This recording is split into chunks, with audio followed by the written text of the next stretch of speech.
Unofficial तो सवाल पूछते हैं, गर्लफ्रेंड कितनी है आपकी? ऑफिशियली या अनऑफिशियली बताऊं? हमने सवाल अनऑफिशियल पूछा है तो आप भी अनऑफिशियल ही बता दो। अनऑफिशियली जो भी मुझसे बात कर लेता है उन्हें मान लेता हूँ। अच्छा, मान लेते हैं मन में। ये सही है, मन में आप मेरी गर्लफ्रेंड हो हैं? अभी वैलेंटाइन डे गया तो कुछ प्रपोज कुछ? नहीं, मैं प्रपोज करने में बिलीव नहीं करता। अच्छा, अंदर ही अंदर। प्रेम एक लॉन्ग टाइम प्रक्रिया है। अगर आप प्रपोज कर देते तो वहाँ से बात खत्म हो जाती है फिर। अच्छा प्रेम एक ऐसा चीज़ है जिसे गोपनीय रखना चाहिए और इजहार करने से बचना चाहिए। वो रोले विच हानियाँ ही हानियाँ, इस पे बिलीव करते हैं क्या आप? नहीं, भारत जोड़ो यात्रा के बाद जो मुझे समझ में आया कि मुझे भी खुद ही कोई ना कोई यात्रा में जुड़ना चाहिए, क्योंकि चाहे गांधी जी की बात हो या फिर यहाँ राहुल गांधी की बात हो, यात्रा एक ऐसी चीज़ है कि अगर आप यात्रा करते हैं तो उसे अपने आप में बहुत सारा सेल्फ डेवलपमेंट करते हैं। पर्टिकुलर बिहार करके ऐसे बिहारी करके चिढ़ाने की कोशिश कर रहा हूँ। मुझे लगता है कि चिढ़ाता कोई आपको वो चिढ़ाता है जिसे बिहारी के बारे में जानकारी नहीं है। हो सकता है होता है हर टाइम के कोई रीजन है क्या? अरे नहीं, ज़्यादा दुखी रहता है इसलिए स्माइल देते रहता हूँ ताकि धक्का अच्छा रहे। चलो, बहुत ही अनऑफिशियल तो सवाल पूछते हैं, गर्लफ्रेंड कितनी है आपकी? ऑफिशियली या अनऑफिशियली बताऊं? अब हमने सवाल अनऑफिशियल पूछा है तो आप भी अनऑफिशियल ही बता दो। अनऑफिशियली जो भी मुझसे बात कर लेता है उन्हें मान लेता हूँ। अच्छा, मान लेते हैं मन में। ये सही है, मन में आप मेरी गर्लफ्रेंड हो हैं? अभी वैलेंटाइन डे गया तो कुछ प्रपोज कुछ? नहीं, मैं प्रपोज करने में बिलीव नहीं करता। अच्छा, अंदर ही अंदर। प्रेम एक लॉन्ग टाइम प्रक्रिया है। अगर आप प्रपोज कर देते तो वहाँ से बात खत्म हो जाती है फिर। अच्छा, मुझे लगता है कि कभी भी नहीं करना चाहिए। प्रीवियस एक्सपीरियंस के आधार पे कह रहे हैं कि प्रीवियस एक्सपीरियंस भी है और इसके अतिरिक्त मुझे ऐसा लगता है कि हमेशा प्रेम एक ऐसा चीज़ है जिसे गोपनीय रखना चाहिए और इजहार करने से बचना चाहिए। वो रोले विच हानियाँ ही हानियाँ, इस पे बिलीव करते हैं क्या आप? नहीं, अगर आप इजहार कर देते हैं तो समझ जाइए कि वो जो मज़ा था प्रेम का, अच्छा, या कहिए वो जो इंटरेस्ट डेवलप था आपस में दोनों का, वो ख़त्म हो जाएगा। अच्छा, एक चीज़ मैं आपसे पूछूंगा, ये थोड़ी पॉलिटिकल है जी। क्या आपका राजनीति पे प्रेम है? राजनीति में प्रेम नहीं है, लेकिन चूंकि मैं जर्नलिज्म प्रोफेशन से जुड़ा हुआ हूँ, मेरा कोर्स ही पत्रकारिता है। अच्छा, तो मजबूरन मुझे इसमें ज़्यादा समय बिताना पड़ता है। राहुल गांधी के बारे में क्या ख्याल है? मुझे काफ़ी अच्छे लगते हैं। अच्छा, कुछ बदलाव देखने के लिए मिला भारत जोड़ो यात्रा के बाद राहुल गांधी के व्यक्तित्व में? भारत जोड़ो यात्रा के बाद जो मुझे समझ में आया कि मुझे भी खुद ही कोई ना कोई यात्रा में जुड़ना चाहिए, क्योंकि चाहे गांधी जी की बात हो या फिर यहाँ राहुल गांधी की बात हो, यात्रा एक ऐसी चीज़ है कि अगर आप यात्रा करते हैं तो उसे अपने आप में बहुत सारा सेल्फ डेवलपमेंट करते हैं। और शायद यही परिणाम हुआ कि उन्होंने जो भारत जोड़ो यात्रा किया उससे बहुत ज़्यादा उनमें स्किल इम्प्रूव हुआ। इसके अतिरिक्त वो देश को अच्छे समझ पाए। मोदी जी भी एरोप्लेन्स में काफ़ी यात्रा करते हैं, उनके बारे में?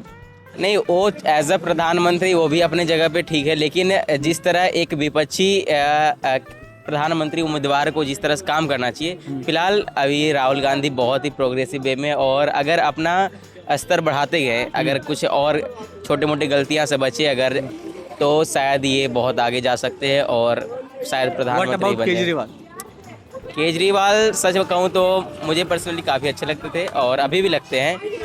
उनका एक चीज़ जो अच्छा लगता है मुझे वो है शिक्षा पद्धति उनकी, क्योंकि मैं खुद ही अपना भाई को जो है दिल्ली हाई स्कूल में एडमिशन कराया हूँ, जहाँ वो अभी 11th में है। और मैं खुद बिहार से आता हूँ तो मैंने वहाँ की शिक्षा देखी। अभी मैं चूँकि मैंने आपको बताया जर्नलिज्म से जुड़ा हुआ हूँ, तो मैं जाते रहता हूँ कहीं ना कहीं।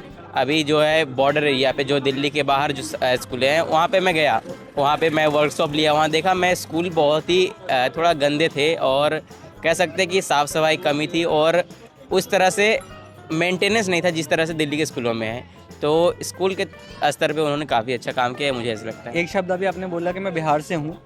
नॉर्मली दिल्ली में ऐसा माना जाता है जैसे जो बिहार से हैं, जो यूपी से हैं, बेसिकली यहाँ पे लेबर जो है काम करने वाली, उनको बिहारी कह के मतलब स्टेट वाइज कुछ पॉइंट आउट किया जाता है। एक तरीके से रेसिज्म सा हमें देखने के लिए मिलता है।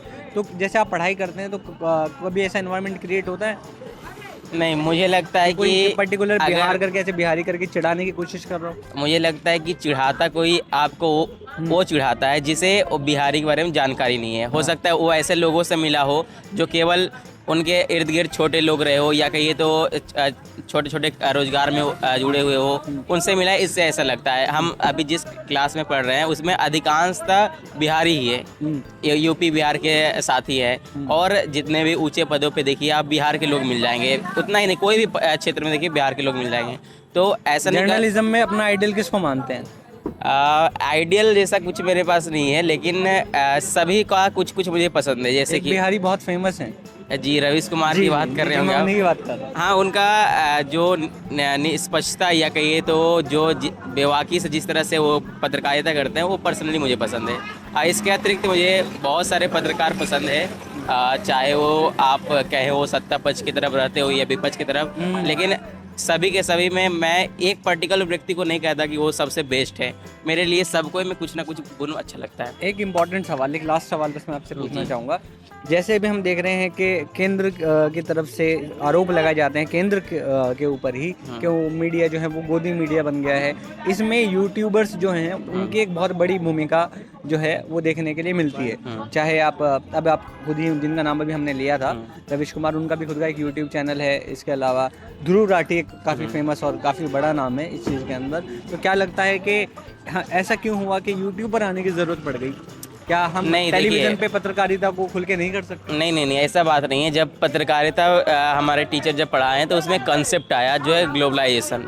जब आप पत्रकारिता जैसे आप कर रहे हैं, ये आपका इंडिपेंडेंट चैनल है, यानी इसमें आपके ऊपर किसी प्रकार का दबाव नहीं है। आप जितना इसमें इन्वेस्ट करेंगे उस हिसाब से आप काम कर सकते हैं। लेकिन जो बड़े बड़े चैनल्स होते हैं उसमें कहीं ना कहीं उसके फंडिंग्स होती है, उसको अगर आपको स्पॉन्सर्स नहीं मिलेगा, एड्स नहीं है, फाइनेंशियल प्रेशर देखने को मिलता है। फाइनेंशियल प्रेशर अगर हट जाए तो कोई भी निष्पक्ष रह सकता है। तो एक रीज़न है कि जिसके कारण वो खुल के बात अपने नहीं रख पाते न्यूज़ चैनल्स, और चूँकि ये चीज़ सोशल मीडिया में नहीं है, वो अपने खुद के खर्चे पे चलते हैं। हाँ, और माध्यम बदलता है तो मुझे लगता है कि सब माध्यम में सबका कुछ ना कुछ बेनिफिट है, और दोनों चीज़ सही है एक मामले में। जैसे बहुत बढ़िया सर, बहुत अच्छा लगा।